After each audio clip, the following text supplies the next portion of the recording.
everyone, Corey from CoreyReviews here to do kind of a quick recap review of the 4 films that I've seen so far in 2013. The first film that I saw this year was The Last Stand with Arnold Schwarzenegger. It is directed by Ji-woon, and it also has Jaimie Alexander, Johnny Knoxville, and Guzmán. Now obviously this is the big screen return.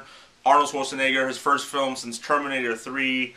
And this is kind of the film that, you know, it's letting the audience know, like, hey, Arnold still has it. And you know what? He does still have it. If you haven't seen the film, Arnold Schwarzenegger plays a sheriff, and there is a drug dealer that has escaped from prison, and he is driving his way through this small town, through, you know, kind of Arnold's small town, to cross over the border into Mexico. And so Arnold and his little kind of deputy team kind of have to do whatever it takes to stop this drug dealer from crossing over. And it is awesome. I mean, it is not only just so much fun from beginning to end, just action-packed, lots of great one-liners, but it also is very heartfelt. There's a lot of heart and kind of emotion going on through the film. It is also very, very funny. I mean, just complete laugh-out-loud moments from beginning to end. Guzmán is amazing. He's absolutely hilarious. He just has such great comedic timing.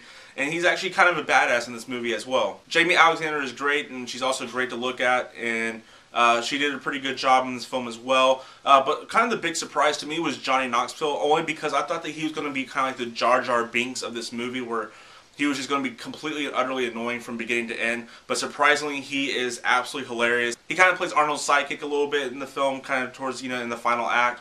And he's kind of the one that kind of supplies all the weaponry. And he is just absolutely hilarious. I mean, every scene that Johnny Knoxville is in and every kind of line that he delivers is just like gut-busting laughs. It's awesome. I mean, this is Arnold's film, you know. It's Arnold from beginning to end. I kind of wish that there was even more Arnold because he was so good. It's so sad to see that the movie pretty much bombed in theaters. I think it's made just like a little over $11 million. I don't know what the budget on it was, but it's just absolutely heartbreaking to see such a great film like The Last Stand. That so many people should be seeing, to see that like really no one saw it. So if you have not seen The Last Stand, do yourself a favor. If it's still in a theater near you, go see The Last Stand. When it comes out on DVD and Blu-ray, buy it. Don't even rent it, just buy it. It's so much fun. If you like action comedies and just badass great movies that you can watch over and over again, buy The Last Stand. Is just such a kick-ass film. I give it an 8 out of 10. The second film that I saw this year was Hansel and Gretel, Witch Hunters. It stars Renner, Gemma, Arterton, and Famke Janssen. And this was just a really fun movie. I mean, it's nothing amazing. You know, this is not something that, you know, will probably end up in top 10 lists. But it's just a fun action comedy kind of spin on a classic kind of grim fairy tale from beginning to end. It's just a lot of fun. I mean, this is kind of more. It's more of your matinee movie. You could go see it anytime really, and it would still kind of have the same impact. I was a little unsure what this film was going to be. I understood that, you know, it was going to be action, it was going to be comedy, but I also thought it was going to be horror. But it's not really horror at all. It's not really even suspenseful at all. But it's just lots of great action, lots of great comedy. The chemistry between Renner and Gemma Arterton is absolutely fantastic. Of course, they play brother and sister, Hansel and Gretel. You know, after being kids and killing a witch, they, you know, grow up to become witch hunters. And having those two actors kind of work off one another, and it's just so much fun and so entertaining to watch. Obviously, Renner is a big star, but it's sad to see that Gemma Arterton is not as big of a star as Renner is, because she is awesome. Obviously, she is absolutely stunning. But Gemma Arterton is just so great in this movie. I think that she was probably the standout. Famke Janssen was fantastic in this movie. This is probably the best performance I've seen her give out of anything that I've seen her in. She plays one of the evil witches, kind of the main evil witch in this film, and she is just awesome, and she just kind of revels in the role, and just, she's really creepy, but man, she's the sexiest witch that I've ever seen. Also, I gotta mention the troll in this movie, Thomas. He is probably the greatest troll I've ever seen in movie history. The scene where he comes out of the woods and he starts like beating the crap out of all these henchmen is just awesome. And but yeah, Hansel and Gretel, Witch Hunters, just a really fun movie. Gemma Arterton, Renner, awesome, have such great chemistry. It's a lot of fun from beginning to end. Great action, great comedy. Go see it. I give it a 7 out of 10. And the third film that I've seen this year is Warm Bodies, and it is, my opinion, so far the greatest film that I've seen this year. This is a movie that I said right after I saw the film that it elevates, it takes the zombie genre to the next level. It is probably the greatest zombie film that I personally have ever seen. And I love zombies, and The Walking Dead is just amazing, but that's a TV show, obviously, unless they make, you know, feature film Walking Dead movies. But out of the zombie movies that I have seen, live action, big screen, Warm Bodies has to be the best. This movie is it's directed by Jonathan Levine, who also directed the film 50-50. It stars Nicholas Hoult, Teresa Palmer. You also have Rob Corddry, Dave Franco, James Franco's younger brother, and John Malkovich. Every actor in this movie delivers very, very solid performances. I kind of wish that Dave Franco and John Malkovich would have had a little bit more to do. I do think that those actors and those characters were a little underused in a way, but you know, still, it's probably one of those things that, you know, these great actors pick this film even if they know that they're going to be kind of slightly underused, because it's just a great script and a great film that they want to be a part of. Rob Corddry is so funny. He, you know, absolutely steals every scene that he's in. Just the big kind of great comic relief of the film. The true standouts here are Nicholas Hoult and Teresa Palmer. They are both utterly fantastic. I know that I saw Nicholas Hoult in X-Men First Class as Beast, but to me, I mean, this is a standout performance. He will get so much work. I'm sure he will get so much work off of this film. He is just absolutely amazing as R in this movie. And Teresa Palmer as Julie, she's absolutely amazing in this film. And again, it's shocking to see that Teresa Palmer just does not get more work. You know, I've seen her in a few things, you know, Take Me Home Tonight, and that Sorcerer's Apprentice film, and Bedtime Stories. But gosh, I mean, she's such a terrific actress. And again, I hope that this is kind of a standout role for her, that people, you know, in Hollywood land and studios will see this and go like, man, we need to give her more starring roles and more supporting roles, whatever. We just need to put her in more movies, because she's awesome.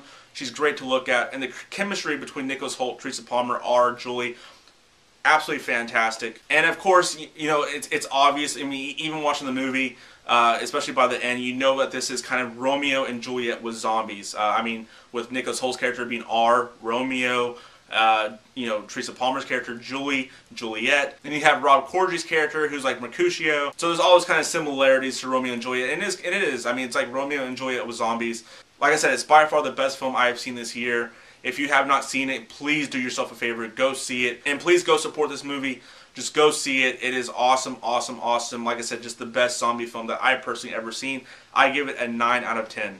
And the fourth movie that I saw this year is Bullet to the Head, the newest Sylvester Stallone action starring film. It is directed by Walter Hill. Of course, it stars Sylvester Stallone, Sung Kang, Sarah Sehai. I'm not even sure how you really pronounce her last name, but she was on the show Fairly Legal, and also stars Jason Momoa, and in my opinion, his standout role. And without saying too much, it's pretty much about a hitman played by Sylvester Stallone who teams up with the cop played by Sung Kang, and Sylvester Stallone's character does not like cops. And they basically team up to take down the bad guys, if you will. And, you know, the bad guys get a hold of Sylvester Stallone's daughter, and shit hits the fan. And, you know, I mean, it's a very simple kind of cliche, seen it before type action storyline. And this movie is just kind of like down the middle for me. It's nothing amazing, but it's still fun. You know, I mean, this is just a complete and utter just matinee film, kind of a throwaway action film. But Sylvester Stallone does a good job.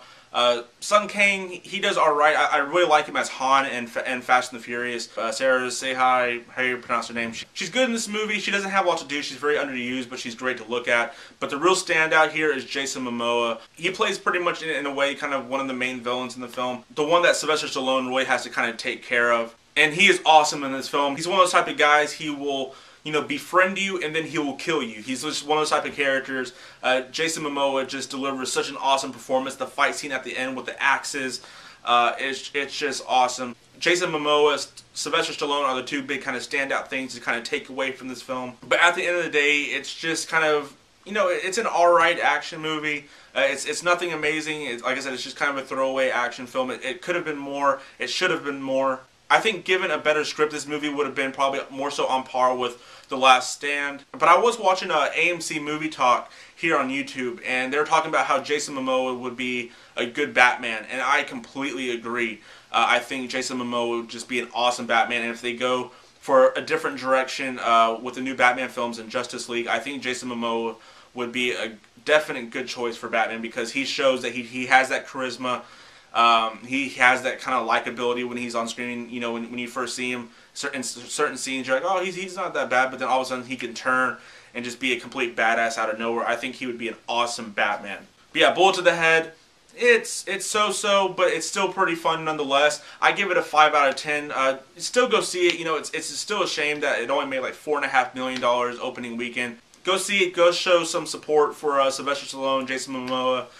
It's pretty fun. So those are the 4 films that I've seen this year. My quick kind of overview of each one. If I had to rank the 4 movies that I've seen so far this year, it would go Warm Bodies number 1, The Last Stand number 2, Hansel and Gretel Witch Hunters at number 3, and Bullet to the Head at number 4. So let me know your thoughts of these films down below if you've seen them. Let me know which films so far you've seen this year and how you rank them. Hope you guys enjoy this video, and until next time, Corey from Corey Reviews. See y'all later.